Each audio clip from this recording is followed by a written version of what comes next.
క్రొత్త నిబంధన ప్రకారంగా ప్రభునామములో ప్రార్థన చేసి మరి మీరు భోజనం చేయొచ్చు. అయితే విగ్రహ సంబంధమైనటువంటి అర్పించిన వాటిని కాకుండా మీరు వండుకొని తినేటువంటివి బయట కటికవాణి అనగా మరి హోటల్లో అయి ఉండొచ్చు, బయట మాంసం అమ్మే వాళ్ళు అయి ఉండొచ్చు. వాళ్ళ ముందు ఏం చేస్తారో మనకు తెలియదు, కానీ వాళ్ళ దగ్గర మనం డబ్బు ఇచ్చి పే చేసి మనం తీసుకున్నాం. అతను ఒకవేళ ఇంతకుముందు ఏమైనా చేస్తున్నా మనము డబ్బు కట్టి తీసుకున్నాం కాబట్టి ప్రార్థన చేసి తీసుకుంటాం కనుక ఏ హాని ఉండదు. ఓకే, ప్రార్థన చేసుకొని ప్రార్థించి స్తుతించడం ద్వారా ఆహారం పరిశుద్ధపరచబడుతుందండి, అది శాంక్టిఫై అవుతుంది. కనుక ప్రార్థన చేసుకొని స్తుతించిన తర్వాత తినండి, ప్రార్థన లేకుండా తినొద్దు. 14వ కీర్తన 1-4 వచ్చిన వరకు, 53వ కీర్తన 1-4 వచ్చిన వరకు, ప్రార్థన చేయకుండా భోజనం మింగువారని ఈ ప్రజలకు బుద్ధి లేదా అంటాడు దేవుడు. అంటే ప్రజలు దేవుడిచ్చిన ఆహారాన్ని బట్టి ప్రార్థించి స్తుతించిన తర్వాతనే మనం ఆహారం తీసుకోవాలి. రోమపత్రిక 14:23 ఆ లాస్ట్ వచనంలో విశ్వాసం లేకుండా భోంచేస్తాయి. చూడండి, 14:20 వచనం చూద్దాం.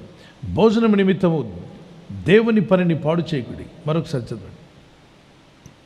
భోజనము నిమిత్తము దేవుని పనిని పాడు చేయకుడి. భోజనము నిమిత్తము దేవుని పనిని పాడు చేయకుడి. సమస్త పదార్థములు పవిత్రములే కానీ అనుమానంతో తినవానికి అది దోషం. కాబట్టి అనుమానం ఉందా, తినడం మానే. ఇందులో ఏదో పడింది, ఇది ఏదో చేసుంటారు అని అన్నట్లయితే అందరికీ అనుమానం పెట్టద్దు. వాళ్ళు తింటున్నారు, తిని నీకు అనుమానం వచ్చింది, తినడం మాని ఫాస్టింగ్ ఉండు. తర్వాత చూద్దాం. కాబట్టి భోజన పదార్థం వలన నా సహోదరికి అభ్యంతరము కలిగిన ఎడల నా సహోదరికి అభ్యంతరం కలుగజేయకుండుటకై నేను ఎన్నటికీ మాంసం తినను. 1 కొరింథీ 8వ అధ్యాయం 13వ వచనం. అంటే భోజనము, నేను మాంసం తింటున్నప్పుడు పక్కనున్న నా సహోదరుడు ఇబ్బంది పడుతున్నాడా? అయితే అతను వెజిటేరియన్. ఈ వెజిటేరియన్ని హింసించి బాధించేలాగా నేను ఎందుకు తినాలి మాంసం? కాబట్టి నేను అతని కోసం నేను తినను అంటున్నాడు. మాంసం తినకుండా అతను వెజిటేరియన్ తింటాడు కాబట్టి మనం కూడా వెజిటేరియన్ తినవచ్చు. కొందరికి నాన్ వెజ్ అంటే వాంతి వచ్చేస్తుంది బ్రదర్ అంటారు. నాకు తినలేను బ్రదర్ అండి. కావాలని చేప పెట్టుకొని వెళ్ళి అతని ముందు చూపిస్తూ, చూడు ఎలా ఉందో ఒకసారి తిని చూడు, ట్రైలే, అబ్రహాం గారి కూర చూడు ఎంత బాగుందో, లేకపోతే చికెన్ చూడు ఎంత బాగుంటుందో, జాయింట్ పట్టుకొని అటు తిప్పుతుంటే అతనికి అవి అంటేనే వాసన అంటే వాంతి వచ్చేసేలా ఉంది, అతనికి అది పడదు.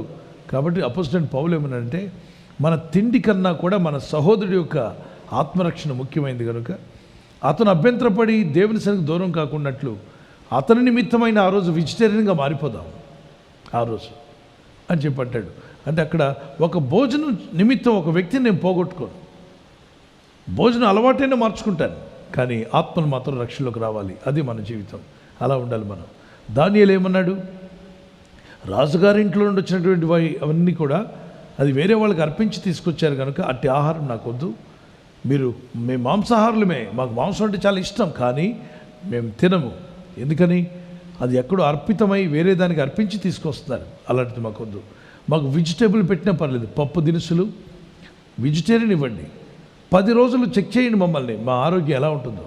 బాగుంటే ఖచ్చితంగా మీరు మాకు అదే కొనసాగించమని. వారి ముఖాలు తేజోమయంగా కనబడ్డాయట. 10 రోజుల తర్వాత మాంసం తిన్న వాళ్ళకంటే మరి వెజిటేరియన్ తీసుకున్న వాళ్ళ ముఖాలు ప్రకాశంగా కనబడ్డాయి. దానియేలు, షద్రక్, అబేద్నెగో యొక్క ముఖాలు. దానియేలు గ్రంథం 1వ అధ్యాయం 2వ అధ్యాయం చదువుతున్నప్పుడు మీకు కనిపిస్తుంది. అందునిమిత్తమని ఒక మాట చెప్తున్నాను అని చెప్పి మీరంతా నాన్ వెజ్ మానేయమంటలా. అతను రాజుగారి ఇంట్లో దేనికో అర్పించిన తర్వాత తెచ్చారు కాబట్టి వద్దన్నారు. సో మీరు నాన్ వెజ్ తీసుకుంటున్నారు, తీసుకోండి, తప్పలేదు. నాన్ వెజ్ కంటే కూడా ఎక్కువ వెజిటేరియన్ తీసుకోండి. కూరాకులు, కూరగాయలు, మిగిలినవన్నీ ప్రభువే కదా కలుగు చేసే సృష్టికర్త. అవి వాటితో మన ఆరోగ్యాన్ని పెట్టాడు కనుక అవి మనకు అవసరం, మన బాడీకి అవసరం. మీ ఆరోగ్యం బాగుండాలంటే ఖచ్చితంగా కూరాకులు, ఆకుకూరలు తీసుకోండి. దాని తర్వాత కావాలంటే నాన్ వెజ్ కూడా మీకు ఇష్టమైన దాన్ని తీసుకోవడానికి ప్రయత్నం చేయండి. God bless you.